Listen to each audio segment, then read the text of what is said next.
बात करते हैं पाकिस्तान की उस दरिंदगी की जिसने एक बार फिर से इंसानियत को शर्मसार कर दिया, तार तार कर दिया। जंग में सैन्य ठिकानों को निशाना बनाया जाता है, सैनिकों पर हमला किया जाता है, या ये कहा जाए कि अपने आप को मजबूत दिखाने के लिए उन चीजों को टारगेट किया जाता है जो सरकार से जुड़ी हुई हो या अपनी बातों को पहुंचाने का तरीका हो। हथियारों को तबाह भी किया जाता है। लेकिन पाकिस्तान क्या कर रहा है? पाकिस्तान मासूमों को टारगेट करता है और खासतौर से अफगानिस्तान में तो हैवानियत की सारी हदें पार कर दी गई। पूरी बात बताएं, लेकिन उसके पहले आपको कुछ तस्वीरें मैं दिखाती हूं। तस्वीरों को देखकर आप ज्यादा बखूबी समझ पाएंगे। ये जो तस्वीर है, ये अफगानिस्तान की राजधानी तस्वीर में आपको साफ तौर से नजर आती है। अस्पताल की तस्वीर जहां मरीजों का इलाज किया जाता था। इसकी क्षमता है 2000 बेड्स की, लेकिन पाकिस्तान की सेना के फाइटर जेट्स ने इस अस्पताल को आग के गोले में तब्दील कर दिया। आपको कुछ और तस्वीरें दिखाती हूँ। ये तो किस तरह से अस्पताल पूरी तरह से धुधु कर जल उठा। अब इन तस्वीरों को देखिए। पाकिस्तान की इस बुज़दिल हरकत ने करीब 400 लोगों को मौत की नींद सुला दिया। 250 से ज्यादा लोग जख्मी हैं और दावा किया जा रहा है कि मृतकों का आंकड़ा कई गुना ज्यादा है और बढ़ सकता है, क्योंकि जो प्रभावित हैं उनकी स्थिति भी बहुत ज्यादा गंभीर है। अफगानिस्तान का वो अस्पताल भी जो कभी मरीजों के लिए एक उम्मीद की किरण हुआ करता था, अब महज खंडर बचा है। अस्पताल का जर्रा जर्रा देखिए जरा, पाकिस्तान की सेना की कायरतापूर्वक कार्रवाई की गवाही दे रहा है। और इन सबका जिम्मेदार अगर कोई है, वो खुद है जो मुसलमानों का रहनुमा खुद को बताता है, पाकिस्तान। और मुसलमानों का रहनुमा बताने वाले सीडीएफ आसिम मुनीर और कमजोर सरकार के मुखिया शहबाज शरीफ, वो हैं इसके जिम्मेदार, जिन्होंने रमजान के पाक महीने में ऐसी कायराना करतूत को अंजाम दिया है। अब आपको पूरा मामला मैं समझाती हूं, आखिर मामला क्या है। पाकिस्तान की सेना ने अफगानिस्तान में जबरदस्त एयर स्ट्राइक की बीती रात। राजधानी काबुल के कई इलाकों पर जमकर हमला बोला गया। पाकिस्तान के फाइटर जेट्स ने एक अस्पताल को टारगेट किया और इस हमले में 400 लोगों की मौत हो गई, जबकि 250 से ज्यादा लोग अभी भी जख्मी बताए जाते हैं। यह अस्पताल 2000 बेड का था और बताया जा रहा है कि काबुल का जो इंटरनेशनल एयरपोर्ट है उसके दारुल अमान में था। अरजान कीमत खैरखाना इलाके पर भी धमाकों की आवाजें इस बीच सीधे सीधे सुनी गई हैं। और जिस तरह के हालात यहाँ पर हैं, वो पाकिस्तान की कायराना करतूत को दर्शाता है। तालिबान ने इस हमले की निंदा की है और निंदा करते हुए इसे मानवता के खिलाफ अपराध बताया है। हमलों पर पाकिस्तान के सूचना मंत्री अताउल्लाह तरार ने कहा है कि तहरीक तालिबान पाकिस्तान यानी टीटीपी के ठिकानों पर हमले किए गए। पाकिस्तान अफगानिस्तान की ओर ड्रोन हमला किए जाने का भी आरोप लगाता है, जिसकी वजह से क्वेटा में कुछ लोगों के जख्मी होने की बात कही गई। पाकिस्तान ये दावा करता है कि उसने टीटीपी के ठिकानों पर हमले किए, लेकिन जो तस्वीरें, जो सैटेलाइट इमेजेस और पूरी दुनिया में जो तस्वीरें सामने आई, वो एक अस्पताल के हमले की थी। आपको ये भी बताते चले, जिस तरह के हालात हैं, ये पहला ऐसा हमला नहीं है। पाकिस्तान हमेशा टीटीपी के नाम पर आम जनता को निशाना बनाता रहा है और रमजान के पाक महीने में पिछले 1 महीने के अंदर कई छोटी और कई बड़ी वारदातों को अंजाम पाकिस्तान की तरफ से दिया गया। और पाकिस्तान के किसी आतंकी संगठन ने इन घटनाओं को अंजाम नहीं दिया, इन वारदातों को अंजाम नहीं दिया। पाकिस्तान की सेना ने इन वारदातों को अंजाम दिया, जिसमें कई मासूम लोगों की जान गई, जिसमें मासूम महिलाएं थी, बच्चे थे और इस अस्पताल में भी जो लोग उपचार करा रहे थे वो लोग भी शामिल थे। बड़े सवाल, क्या पाकिस्तान को अस्पताल और टीटीपी के ठिकानों में अंतर ही नहीं मालूम? क्या मुनीर और शहबाज अस्पताल पर हमले के लिए माफी मांगेंगे? क्या शहबाज सरकार इतनी कमजोर हो गई कि सेना पर उसका कोई जोर ही नहीं चल रहा? और ऐसे तमाम सवाल हैं जो लोगों के जहन में हैं। करेंगे चर्चा। खास मेहमानों का पैनल मेरे साथ में कनेक्ट हो रहा है, उनसे आपको मिलवा देती हूँ। रक्षा विशेषज्ञ retired colonel TP Tyagi ji मेरे साथ में कनेक्ट हो रहे हैं। बलोच पत्रकार अहमद मस्तिकान जी मेरे साथ में कनेक्ट हो रहे हैं। मसूद खान सैलब अफगान पत्रकार मेरे साथ में कनेक्ट हो रहे हैं काबुल से। मेजर शेख नदीम रक्षा विशेषज्ञ हैं पाकिस्तान के, मेरे साथ कनेक्ट हो रहे हैं। रक्षा विशेषज्ञ पाकिस्तान से वजिया सईद जी भी मेरे साथ में कनेक्ट हो रही हैं। आप सभी खास मेहमानों का बहुत बहुत स्वागत है। चूंकि हालांकि मैं चर्चा चाह रही थी कि मैं अफगान से सीधे पहले चर्चा की शुरुआत करूं, लेकिन इस बार मेजर शेख नदीम जी मैं आपसे जानना चाह रही हूं, आपने कई मिलिट्री ऑपरेशंस को का आप हिस्सा रहे होंगे और प्लानिंग की होगी, उनको अंजाम तक पहुंचाया होगा, लेकिन जो अफगानिस्तान में हुआ आखिर उसे क्या कहेंगे? क्या ये अस्पताल ये टारगेट था पाकिस्तान की सेना पर? देखिए, पहली बात तो ये कि इस तरह का कोई इंसिडेंट हमारे हिसाब से, जो हमारी अभी तक इंटेलिजेंस इंफॉर्मेशन है, इतलात हैं कि उसके मुताबिक ऐसा कोई एक्शन नहीं हुआ। नंबर वन, पाकिस्तान अरे ने आपके सुबह भी मंत्री की हमारे तरफ से इसको क्लियर किया गया है, तमाम रिपोर्ट सामने आ चुकी हैं सर। जी, इंफॉर्मेशन मिनिस्टर साहब ने भी इसको बताया, दोनों बिल्डिंगों का मुआवजा करके, कि जो हॉस्पिटल की बिल्डिंग है वो मल्टी फ्लोर बिल्डिंग है, ठीक है, ये मल्टी स्टोरी बिल्डिंग है, जबकि हमारी जो टारगेट था, जो उसके साथ टेक्निकल और एमुनेशन का जो ये डिपो था, तो ये बेसिकली सिंगल स्टोरी बिल्डिंग थी, उसके ऊपर हमने बॉम्बिंग की। और ये प्रिसीशन अटैक होते हैं, प्रिसाइज अटैक होते हैं, और इस तरह की इंफॉर्मेशन जैसे कहते हैं कि जी war losses are part of combat, तो इसमें कोलेटरल डैमेज भी sometimes becomes part of combat. बहरहाल इसमें प्रिसीशन बहुत दिखी जाती है और बहुत रिस्पॉन्सिबिलिटी से ये कैरी आउट किए जाते हैं। ये जो एरिया था जिसको आप हॉस्पिटल के नाम दे रहे हैं, ये एक तो हॉस्पिटल नहीं है, बेसिकली एक ड्रग रिहैबिलिटेशन सेंटर है, और इसके चारों तरफ ये घिरा हुआ है, बेसिकली जो इनकी जो मिलिट्री इंस्टॉलेशंस है जान की कोई वैल्यू नहीं है शेख साहब? वहां से नदीम जी, क्या उनकी जान की कोई वैल्यू नहीं है? जो लोग ट्रीटमेंट के लिए वो पहुंचे हैं, आखिर वो कहां जाते हैं? रिहैबिलिटेशन सेंटर्स, क्या वो ट्रीटमेंट सेंटर्स नहीं कहलाते? क्या उन लोगों की जान की कोई वैल्यू नहीं है? हमने उसको टारगेट नहीं किया, ना ही वो टारगेट हुआ है, बाकी क्योंकि वो एरिया सारा क्या ये मिसगाइडेड या अटैक था, इसको आप इस रूप में कहना चाह रहे हैं? फायर जेट्स के ऊपर उस एरिया से फायर हुआ है, क्योंकि वो सारा हॉस्पिटल के चारों तरफ जो है इनकी मिलिट्री इंस्टॉलेशन है, उन्होंने फायर किया है, हमने रिस्पॉन्ड किया है, ठीक है, और हमने उनके जो मिलिट्री टारगेट्स है उनको हमने टारगेट किया है, उनको एंगेज किया है। बाकी डेफिनेटली मैं भी समझता हूं कि बहुत देखभाल कर इस तरह के अटैक्स करने चाहिए, जिसमें कोई भी सिविलियन पॉपुलेशन और कोई इस तरह का कोलेटरल डैमेज जिसकी परसेंटेज इंतहाई कम होनी चाहिए। But definitely collateral damages are part of combat, जैसे मैंने आपसे कहा, लेकिन ऐसा हुआ नहीं है। ये मिसलीडिंग इंफॉर्मेशन है, और ये ताकि उनकी जो आवाम की, जो अफगानिस्तान की आवाम है, उसके ओपिनियन को आप चेंज करना चाहते हैं, और उसमें इंडिया का मीडिया मैं समझता हूँ सारे फहरिस्त है इस वक्त। बाकी पाकिस्तान गवर्नमेंट को भी देखना चाहिए, अगर ऐसा कुछ है तो उसको हमें बहुत इतने साफ गोई के साथ में नदीम जी आपने एक तरह से पल्ला भी झाड़ा और इस ऑपरेशन को एक दूसरी दिशा देने की कोशिश की है। जो अस्पताल है 2016 से लगातार एग्जिस्ट करता है, 2000 से ज्यादा बेड है, तो क्या वहां पे एक्सप्लोजन बिस्तरों के नीचे रख दिए गए थे क्या? टीपी त्यागी जी, ये क्या बड़े साफ गोई के साथ में इसको कुछ मिसगाइडेड अटैक, ये कहा जाए एक दूसरी दिशा देने की कोशिश, जिन मासूम लोगों की जान गई, पहले भी हमला जब हुआ था अफगानिस्तान पर, उस दौरान भी हमने देखा था कि किस तरह से मासूम महिलाओं बच्चों को टारगेट किया गया। ये टीटीपी के ठिकाने ये किस तरह का हमला है आखिर? जब लास्ट टाइम हमला हुआ था तब इन्होंने कहा था कि हमने टीटीपी के लड़ाकों पर हमला किया है जो अफगानिस्तान में छुपे हुए थे। पता लगा कि जो लोग मारे गए उसमें ज्यादा औरतें और बच्ची थी। उसके बाद अफगानिस्तान ने रिटेलिएट किया, ये जानते हैं क्या हुआ। अब ये कह रहे हैं कि साहब हमने जो हमला किया वो टीटीपी के ठिकानों पे किया।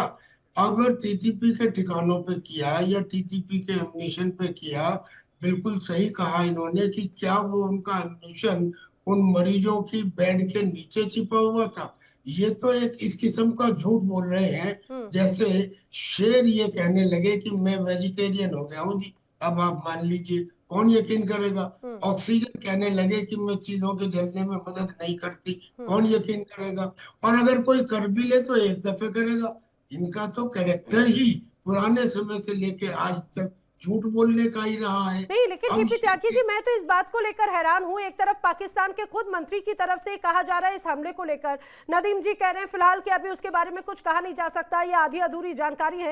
एक और बात सर, ये खासतौर से मिलिट्री ऑपरेशंस होते हैं वो तो बड़े प्लान, बड़े प्रिसाइज अटैक के साथ में होते हैं। क्या ये मिसगाइडेड था, अनप्लान्ड था, या फिर ये जानबूझकर आम जनता को टारगेट करते हुए उनमें दहशत फैलाने का एक तरीका है? देखिए, अगर ये इनकी तरफ से प्रिसीशन अटैक था और उसके बाद 400 सिविलियन इसमें मारे जाते हैं, तो पाकिस्तान की आर्मी को अपने हथियार डाल देने चाहिए। Then it is no more army. और अगर इन्होंने जानबूझ के अटैक किया है तो ये मैसेकर है। यूनाइटेड नेशंस ऑर्गेनाइजेशन और पूरी इंटरनेशनल कम्युनिटी को इसकी न केवल मजम्मत करनी चाहिए बल्कि पाकिस्तान पे ऐसे प्रतिबंध लगाने चाहिए कि आज के बाद में ये दोबारा इस तरह के अटैक ना करें। कोलेटरल डैमेज हो जाता है कभी कभी, 1 का 2 का 3 का, 400 लोगों का मारा जाना, 250 लोगों का जख्मी हो जाना, क्या ये मामूली कोलेटरल डैमेज है? ये तो इंटेंशनल कोलेटरल डैमेज है। अगर ये बाय एक्सीडेंट होता टू सम एक्सटेंट तो मान लेते, मगर वो भी 400 लोगों के साथ नहीं। और लेकिन टीपी त्यागी जी, बात तो ये, अगर ये एक आध बार इस तरह के ऑपरेशन सामने आए तो वो समझ में आता है, लेकिन हर बार इस तरह से मिसगाइडेड ही अगर इस रूप में कोलेटरल डैमेज ज्यादा हो और टारगेटेड ये कहा जाए अटैक कम हो, तब तो मंशा पर सवाल खड़े होने लग जाते हैं। वजीहा सईद जी, क्या पाकिस्तान की सेना और सरकार को इन हमलों पर माफी नहीं मांगनी चाहिए? जिस तरह से ये कहा जाए कि उसको कोलेटरल डैमेज का नाम देने की कोशिश की जा रही है अनप्लान्ड हमलों की, क्या उनकी जिम्मेदारी नहीं बनती?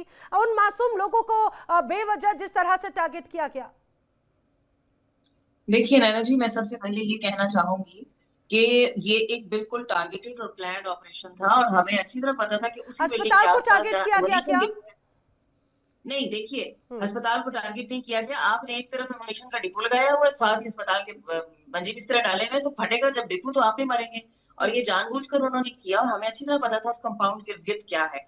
और जो पहली फुटेजेस जो आप देखिए इंटरनेशनल मीडिया दिखा रहा है, उसमें आप देखें कि अगर अस्पताल को टारगेट किया होता तो आसमान तक इतने बड़े बड़े जो है वो आग के बादल जा रहे हैं, पूरी बिल्डिंगें जल रही हैं। तो वही वो बात है ना, एमुनेशन डिपो फटा था तो जो आसपास लोग होंगे वो कोलैटरल डैमेज में तो जाएंगे। तो उनको अक्ल नहीं थी कि क्यों उन्होंने अपना मतलब आप ये कहना चाह रही हैं कि जो जिस जगह पर हमला हुआ वो प्लान्ड हमला था, आप उसे टीटीपी का ठिकाना कह रही हैं एक तरह से? उससे कोई माफी मांगने की जरूरत नहीं है। ये आप उसे टीटीपी का ठिकाना कह रही हैं, आप ये कहना चाह रही हैं क्या? कई सालों से करती हैं, आपके मेहमान भी बड़े बड़े लोग आते हैं। आपको याद होगा कितने हजारों लोग पाकिस्तान में इन टीटीपी वालों ने हमारे मस्जिद में, मैं वही तो जानना चाह रही हूँ वजीहा सईद जी, क्या अस्पताल पे जो हमला हुआ वो प्लान्ड हमला था? आप कह रही हैं कि वो जानबूझ के किया गया, ऑपरेशन को अंजाम दिया गया है। कितने मारे गए हैं अभी तो इंडिया ये भी नहीं सॉरी इंडिया और अफगानिस्तान ये भी मुझे लग रहा है वजीहा जी तक शायद मेरी आवाज नहीं जा रही है। वजीहा सईद जी, आप तक आवाज पहुंच रही है मेरी? जी पहुंच रही है। मैं यही जानना चाह रही हूँ, क्या फिर ये प्लान्ड हमला था? ये स्ट्राइक जो की गई वो प्लान थी उस अस्पताल पर? नहीं, अस्पताल पर प्लान नहीं थी, उस एमुनेशन डिपो पर और उसके इर्द गिर्द का जो इलाका है उस पर बिल्कुल प्लान थी और टारगेटेड था। अब साथ में ये लोग, इन्होंने अस्पताल अपना, मैंने कहा ना, साथ बनाया था, तो अब ठीक है, ये तो होगा फिर। मतलब मुझे ऐसा समझ में नहीं आ रहा कि किसी को इस बात का इल्म ही नहीं है, जरा सी इस बात का आप लोगों के मन में मलाल ही नहीं है कि आप लोग बस बम से उड़ा देते हैं, भले उसकी जद में कोई भी आए। ये इतनी कमजोरी है क्या? टीपी त्यागी जी, मैं फिर अमर जी का रुख करी हूँ। टीपी त्यागी जी, ये ऑपरेशंस के और उसके बगल में अस्पताल बनाया हुआ था तो उसकी जद में तो लोग आएंगे, क्या ये जस्टिफिकेशन है किसी तरह का? क्या ये कमाल की बात कर रही है? पुराने टाइम के बने हुए अस्पताल के बराबर में अगर किसी ने अपना लाके एमुनिशन रख लिया तो आप ये कह रही है कि साहब एमुनिशन के बराबर में इन्होंने अस्पताल बनाया था। क्यों बनाया था? पुराने टाइम में वहां पे उनका एमुनिशन था या पुराने टाइम में वहां का अस्पताल था? यानी कि आपकी बात ऐसी है कि इसको by any stage of imagination everybody will throw it out. This is not acceptable. आप तर्क दें कि आप क्या तर्क दे रही हैं। और फिर मैंने आपको बताया ना कि कुछ भी था उसमें ये एक्सेप्ट किया जा सकता था कि अगर टीटीपी के लड़ाके मारे गए हैं तो उसमें 1 आध 2 कोलेटरल डैमेज हो गया। 400 लोगों का कोलेटरल डैमेज होना, 250 लोगों का वुंडेड होना, क्या आप इसे कह सकती हैं कि साहब ये टीटीपी के ऊपर अटैक था? और अगर ये पाकिस्तान की आर्मी की गलती से हुआ है तो पाकिस्तान की आर्मी को बेहतर है कि वो अपने हथियार जमीन पर डालते हैं। और अगर उन्होंने जानबूझ के किया है तो इससे बड़ा अपराध हो नहीं सकता, क्योंकि एक तो लोगों को मारना, दूसरे मरीजों को मारना और तीसरे सब कुछ करने के बाद भी फिर एक उस अड़ियल ये तो सोचने पर मजबूर कर देता है सर, ये वाला जो रवैया और जो टिप्पणी है। मेरे साथ अफगानिस्तान से खास मेहमान कनेक्ट हुए हैं, मुख्तार अहमद जी हमारे साथ में कनेक्ट है। आपका बहुत स्वागत है मुख्तार अहमद जी। मुझे जरा बताइए, जो पूरा धमाका हुआ, जो पूरा हमला हुआ, पाकिस्तान से जो खास मेहमान है वो कह रहे हैं कि उस अस्पताल पर हमला नहीं हुआ है। पहली बात तो उसे अस्पताल भी मानने से इनकार किया जा रहा है, दूसरी तरफ कह रहे हैं वो टीटीपी के ठिकानों पर हमले हुए हैं, किसी अस्पताल पर नहीं। जी ये कल रात को 9 बजे के 9:30 बजे के लगभग उम्मीद एडिक्शन ट्रीटमेंट हॉस्पिटल है, जहां पर 2000 के लगभग जो है वो ड्रग्स के मरीज यहाँ पर जो ट्रीटमेंट के लिए अफगानिस्तान की गवर्नमेंट ने जमा कर करके यहाँ पर उनका ट्रीटमेंट चल रहा था। और ये पाकिस्तान की तो आप बात ही छोड़े, पाकिस्तान तो अभी घबराया हुआ है, बौखलाया हुआ है।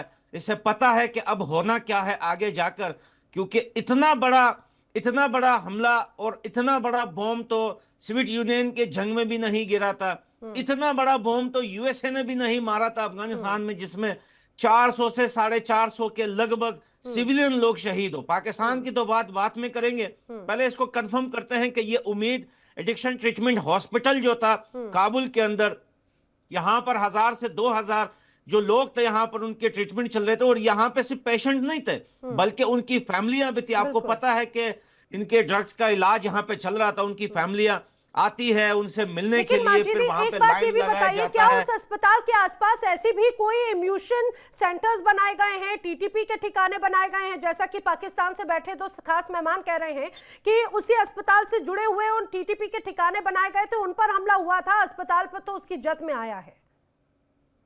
देखें पाकिस्तान जो है कंप्लीटली, मैं आपसे कह रहा हूं कि बौखलाया हुआ है। आसिम मुनीर एक पागल आदमी है, इसका दिमाग खराब हो चुका है। इसने 3-4 स्ट्राइक किए हैं अफगानिस्तान के ऊपर, इसने अभी तक एक भी सबूत दिया है इंटरनेशनल मीडिया को या दुनिया को कि यहां पर हमने टीटीपी को मारा है। पिछली बार इन्होंने काबुल के अंदर एयर स्ट्राइक किया एक घर के ऊपर, 18 बंदे एक घर के शहीद हुए सिविलियन। दुनिया की global media news reporter Afghanistan में आए, उन्होंने इन्वेस्टिगेशन की, एक बच्चा और एक उसका चाचा, 2 बंदे जो है वो जिंदा रहे थे उस फैमिली के अंदर। क्या वो टीटीपी थे? पाकिस्तान तो वो भी क्लेम कर रहा था कि वो टीटीपी के लोग थे, हमने टीटीपी के लोग वहां पे मारे। टीटीपी आती कहां से है? कहां है टीटीपी? आसिम मुनीर पगला गया है, अपने लोगों के साथ लड़ के अभी अफगानिस्तान के ऊपर इल्जाम लगा रहा है। अफगानिस्तान और पाकिस्तान का जो रास्ता है, पिछले स्पिन बोल्डक में जो क्लैश हुआ था तब से यह रास्ता बंद है। ना यहां से कोई अनार या कोई भी चीज यहां से वहां एक्सपोर्ट हो रही है, ना वहां से कोई भी चीज यहां इंपोर्ट हो रही है। जब खाने पीने की अशिया नहीं जा सकती, ये पाकिस्तान के खुद मिलिट्री के लोग DGISPR बोल रहे हैं हमने गेट बंद किया हुआ है, कोई भी चीज हम आने नहीं दे रहे। तो भाई मैं इनसे पूछता हूं कहां से आती है ये टीटीपी? कहां गई तुम्हारी ISI, तुम्हारी लबड़ वन फौज कहां गई जो तुम बोलते हो कि हम दुनिया के नंबर 1 हैं? ये तो सऊदी आप देखें, पाकिस्तान ने सिर्फ आपसे एक डिमांड की, मिलेगा 400। पाकिस्तान ने आपसे सिर्फ एक डिमांड की है अफगानिस्तान से कि जनाब आप टीटीपी को लगाम डालें, और ये गुल बहादुर ग्रुप जो है गजवतुल हिंद वाला, इसको लगाम डाले। ये गजवतुल हिंद कर रहा है तो इंडिया को लगाम डालें? भाई आप पागल हो, आपका दिमाग खराब है। आप हमें बताइए टीटीपी कहां है? पिछली बार आपने 18 बंदे अफगानिस्तान के अंदर शहीद किया, आपने कोई सबूत दिया जहां पे टीटीपी था? कोई सबूत है आपके पास? कहां है टीटीपी? अच्छी तरह पता है कि हाफिज गुल बहादुर अफगानिस्तान में कहां बैठता है। हमारे उलमा जाकर उससे मिल के आए, नूर वली महसूद से जाकर, सारे ये वहीं बैठे हुए ना, और कहां हैं? आपको नहीं पता नूर कहां बैठे हैं? हम आपको रुके, हम आपको इनवाइट करते हैं, उलमा जाके मिल। अरे भाई, अरे मेरे भूखे भाई, मेरे बिना आटे के भाई, हम आपको इनवाइट करते हैं अफगानिस्तान। आप अफगानिस्तान आइए, बताइए हमें कहां है टीटीपी। तो हमने उनसे कहा कि भाई देखिए आप इन लोगों को यहाँ से, उन्होंने कहा 10 अरब रुपए हमें देते हैं, हम इनको हटा देते हैं। हमने कहा हम 10 अरब रुपए भी देने को तैयार है, इनको पीछे ले जाएं, लेकिन हमें कोई एश्योरेंस दे राइटिंग में। हमने जितने भी मीडिएशन हुई, आपके पास कोई एविडेंस है इस बात का, कोई सबूत है इस बात का, इस 10 अरब रुपए का? देखिए इंडिया डेली 24/7 अब आपकी स्मार्ट टीवी पर। इंडिया डेली मौजूद है सभी डिजिटल प्लेटफॉर्म पर लाइव और लगातार। इंडिया डेली 24/7 हर दिन राष्ट्र को समर्पित।